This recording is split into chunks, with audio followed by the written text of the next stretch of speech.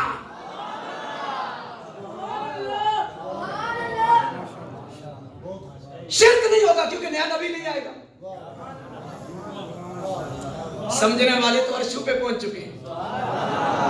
حضرت شرک اس لیے نہیں ہوگا، اور ایک اور بات بھی جو شاہ عبدالعزیز دباغ نے لکھی ہے، عد کر دی ہے، فرمایا موسیٰ علیہ السلام 40 دن کے لیے تشریف لے گئے تھے کوہ طور پہ، پیچھے بچھڑے کی پوجا کیوں شروع ہوئی تھی؟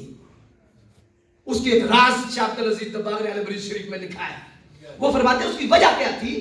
وجہ یہ تھی، فرماتے ہیں کہ موسیٰ علیہ السلام کی ساری توجہ امت سے کٹ کر خدا کی طرف تھی،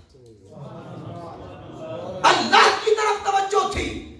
تو شاہ عبدالعزیز دباغ حضرت لکھتے ہیں کہ جب نبی کی توجہ امت سے کٹ جائے تو امت گمراہ ہو جاتی ہے، امت گمراہ ہو جاتی ہے جب نبی کی توجہ کٹ جائے۔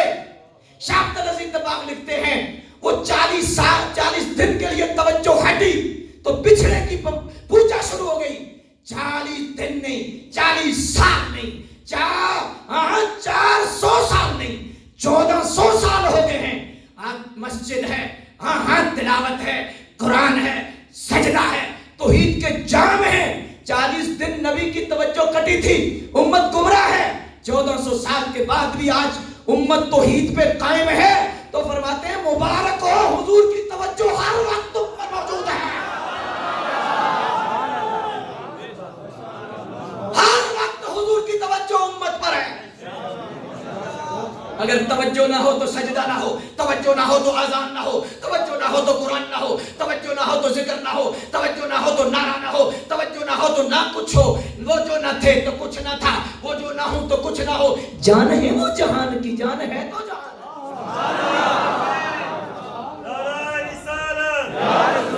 توجہ فرمائیے گا،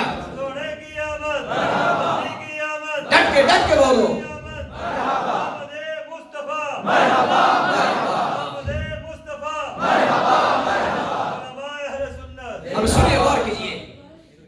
اجازت ہے میں تھوڑا سا آگے چلوں؟ شرک کی مشینیں چلانے والے اصل میں مرزائیوں کو خوش کرتے ہیں. مرزائی یہ جب شرک کا فتویٰ لگاتے ہیں نا، کیا مطلب کہ دعا میں شرک ہو گیا، قبر پہ فاتحہ ہوئی تو شرک ہو گیا، داتا صاحب کو چلا گیا تو شرک ہو گیا، یا میلاد کیا تو شرک ہو گیا. 80% امت کا عمل ہے، 80% امت اس پہ قائم ہے. یا رسول اللہ، اصال ثواب، یہ سارے کے سارے حضور کی شفاعت، حضور کے علم غیب، حضور کے اختیارات، حضور کی شان. 80% امت یہ ایک عقیدہ ہے 80% امت کا. جی تو اگر شرک ہو گیا ہے ان کے ماننے کے تحت، تو پھر مرزائی کہتے ہیں شرک ہو گیا ہے تو اب تو نبی کی ضرورت ہے. نہیں سمجھ رہے؟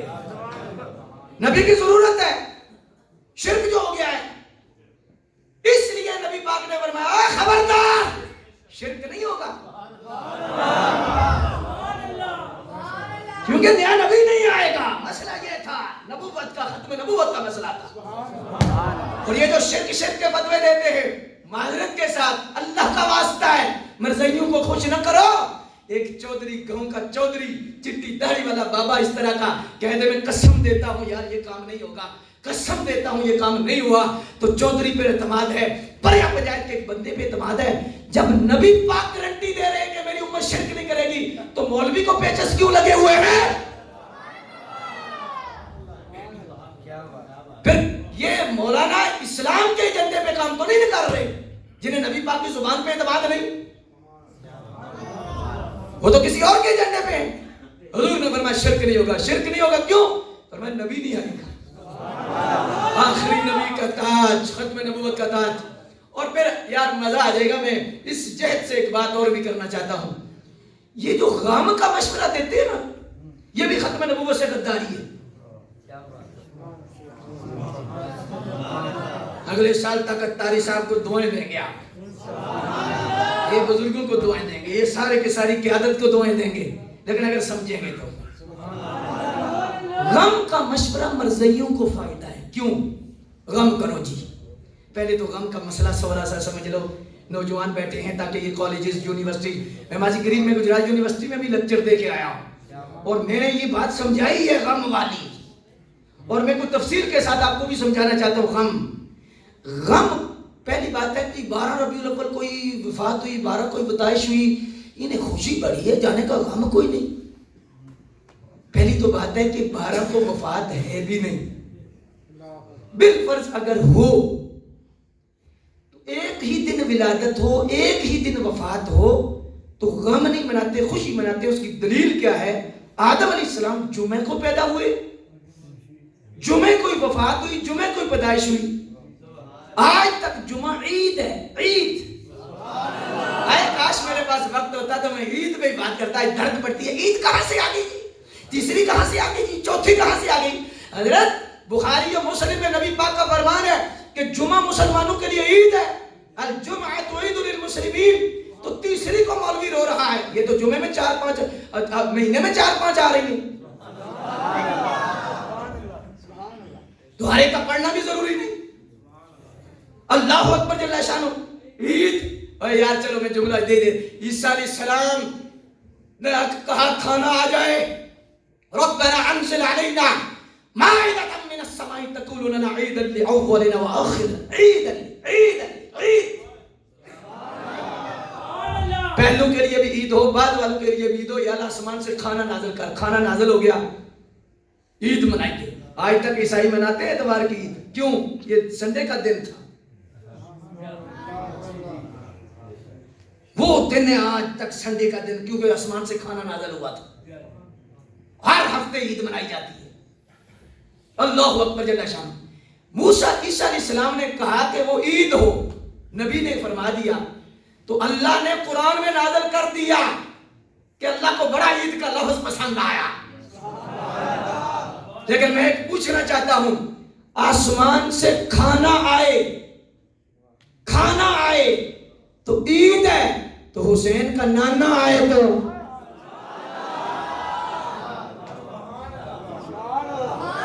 ایسے نہیں کھولنا چاہتا،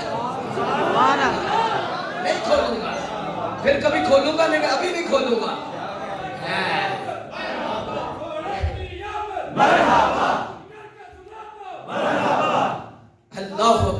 شان ہو. ہائے ہائے ہائے, عید کہاں سے آ گئی, آپ کہاں سے آ گئے. میں نے ایک مولانا صاحب سے پوچھا, انہوں نے کہا نا کہاں لکھا ہے, کہاں لکھا ہے. میں نے کہا آپ کس کے بیٹے ہیں, والد کے. میں نے کہا کہاں لکھا ہے.